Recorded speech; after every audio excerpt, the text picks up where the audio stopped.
interesting battles in this 2024 Maharashtra State Assembly elections is the battle for Baramati, where a Pawar is contesting against a Pawar for the first time in the state elections.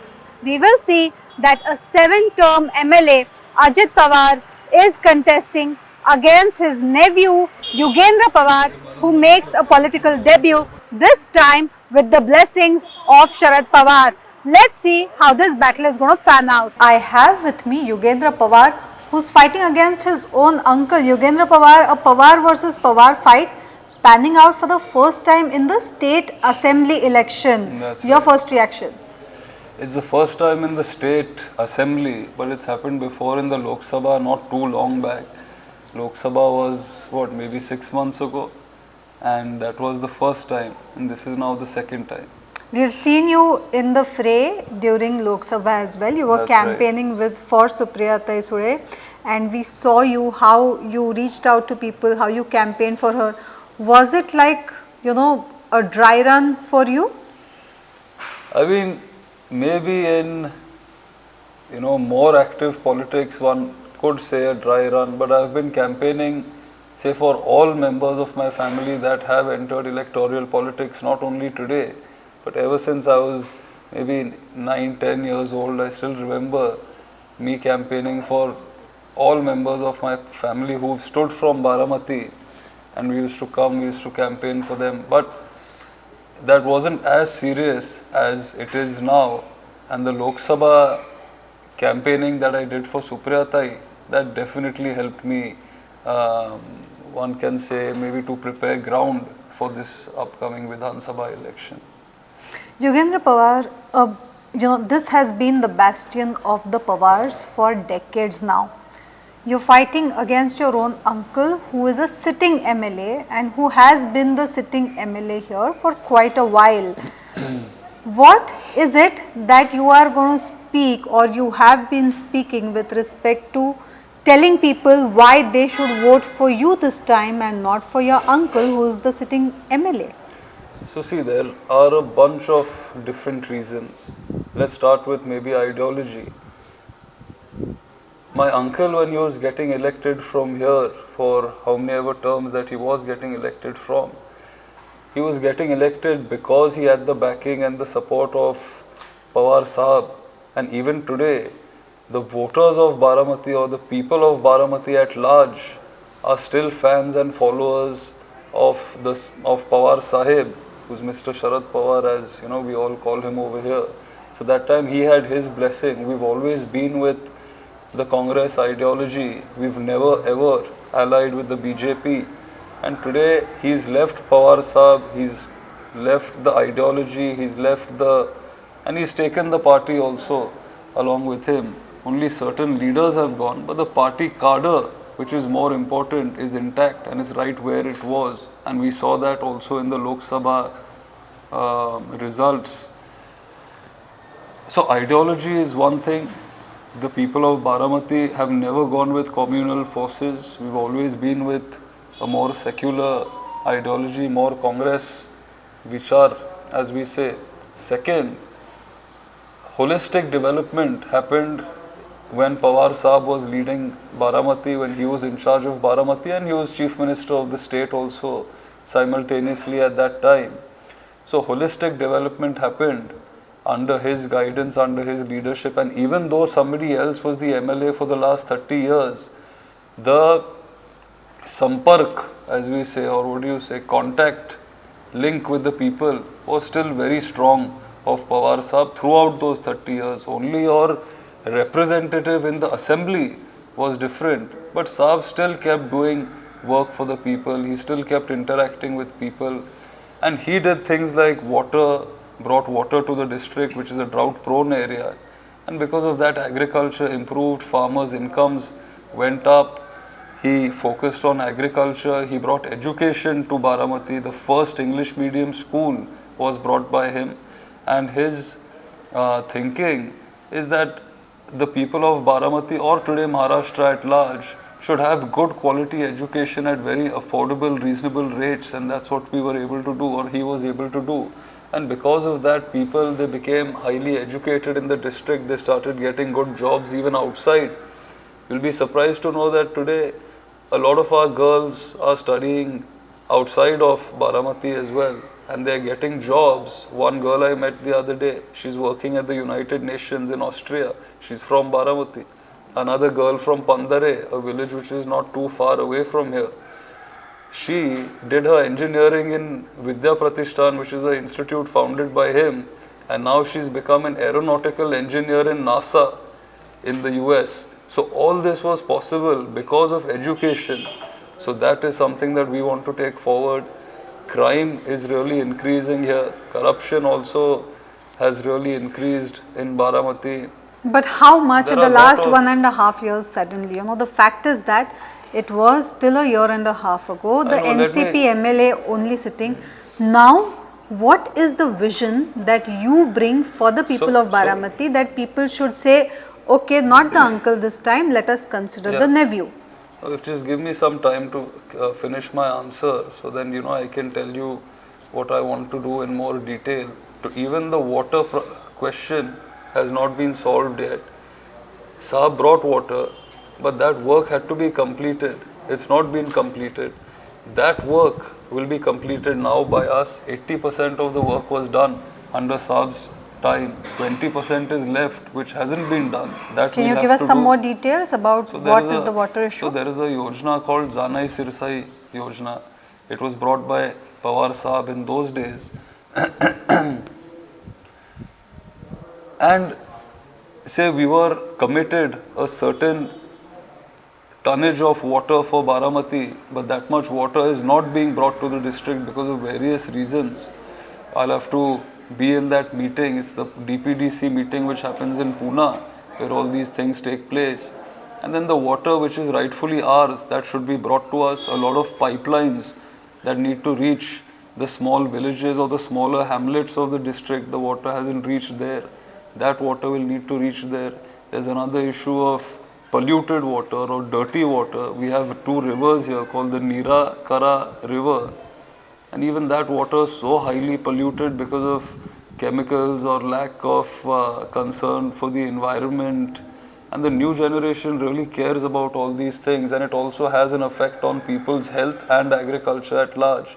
That is something that we're going to do. Education is something that we're focusing on. The first artificial intelligence college in the entire country is coming up in Baramati. So that is something that we are doing. I'm also part of that education institute. Crime has really gone up. We need to reduce crime. MIDC was brought here by Saab. There are a lot of people that are still fighting for MIDCs, and they're not being sanctioned in their say constituency. But Saab brought the MIDC.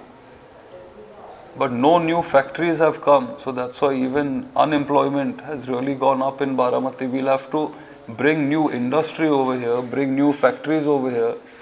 And my personal dream is to bring an IT park to Baramati to help the people over here, become more relevant in the IT sector. So with the AI college and the IT park and the surrounding ecosystem, I think the new generation will really benefit from all these things. There are a lot of things that we want to do. Garbage disposal is a very big issue in Baramati. If you go on certain roads and streets, you'll see garbage all over the place, all over the city. Now there's waste to energy plants also that have come up in certain parts, some parts of the country, but mostly in countries like Israel, waste to energy plants are something that are very prominent. That is something that we also want to bring to Baramati and turn that waste into wealth and create some sort of energy, electricity, biogas, something that can again come back and help the people.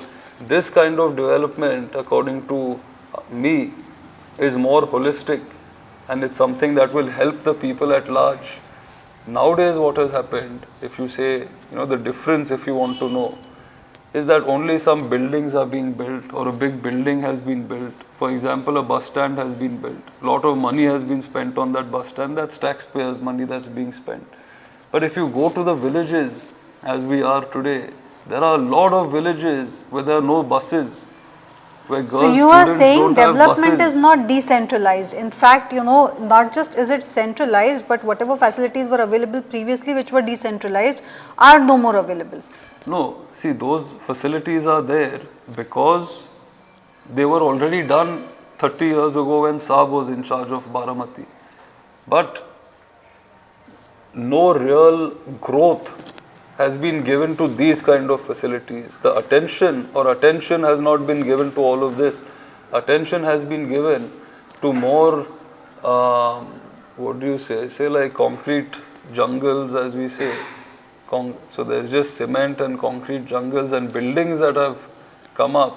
But today, if you're unemployed or if you don't have water for your agriculture, if you're not able to get good education, then what's the point of going into such a big building for a common man? That is the difference. See, it may look nice, pretty, it's a form of beautification also in a way, but that's not real development, not according to us at least. I've been listening to your campaign since yesterday. We followed you for a while yesterday. One of the things that you seem to be telling people is that they can easily call you, that you will be approachable. And the second thing is that you will listen to them. The fact that there was a response on these two sentences from the crowd, what is that pitch? See, a lok pratinidhi, as we say in Marathi, I guess in English, what can you call it? People's representative. A representative of the people needs to be amongst the people. They need to talk politely. Pawar Saab always talks politely. He always interacts with people. There should be a dialogue for a way forward.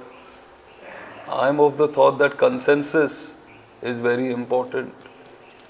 And that is how I would like to go forward. I'm not saying that other people don't do this. They may or may not be doing it. But I just want to put forward my case, and that is how I will be working. We've been seeing your campaign, auto rickshaws, and how you are being, you are someone who's holding Sharad Pawar's hand and taking him ahead. Is he looking after your campaign? How involved is he in his grandnephew's electoral debut? See, he cares a lot for Baramati.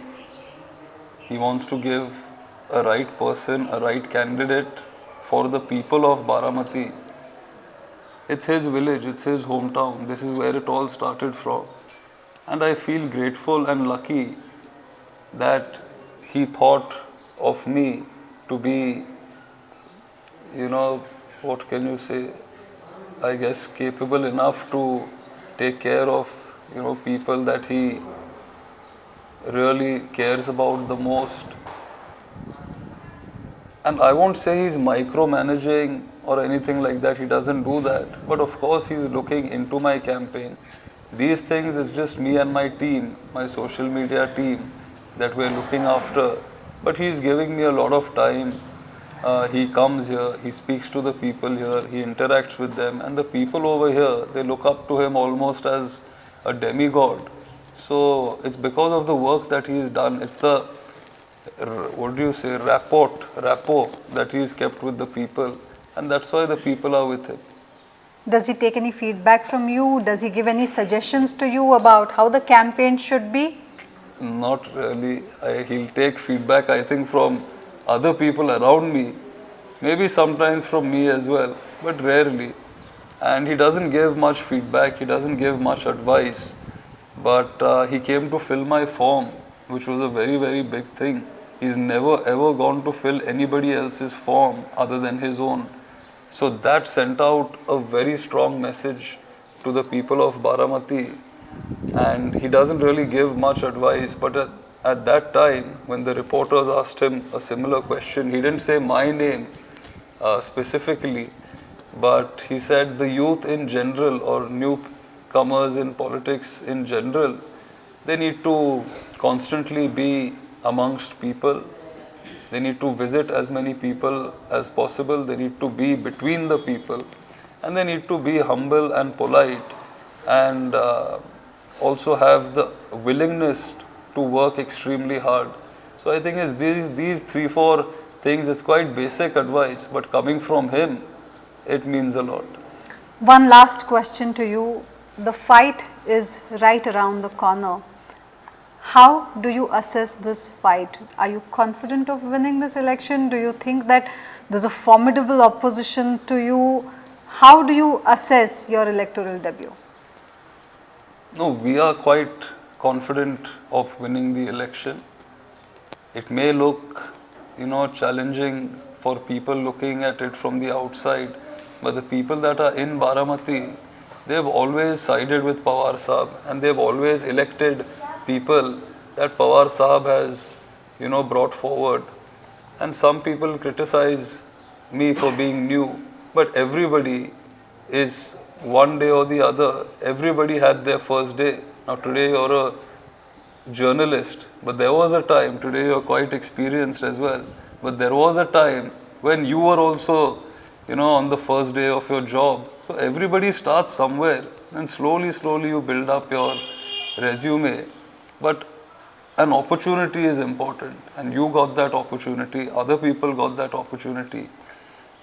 Somebody trusted you that you could do something, and like that somebody has trusted me.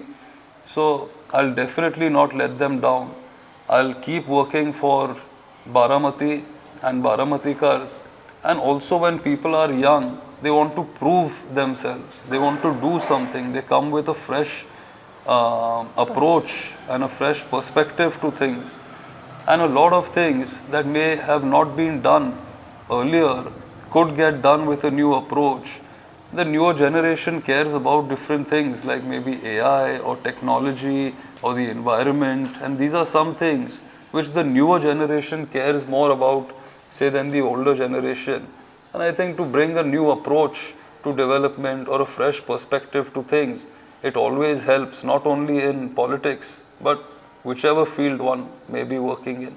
And how does it affect a nephew's relation with the uncle?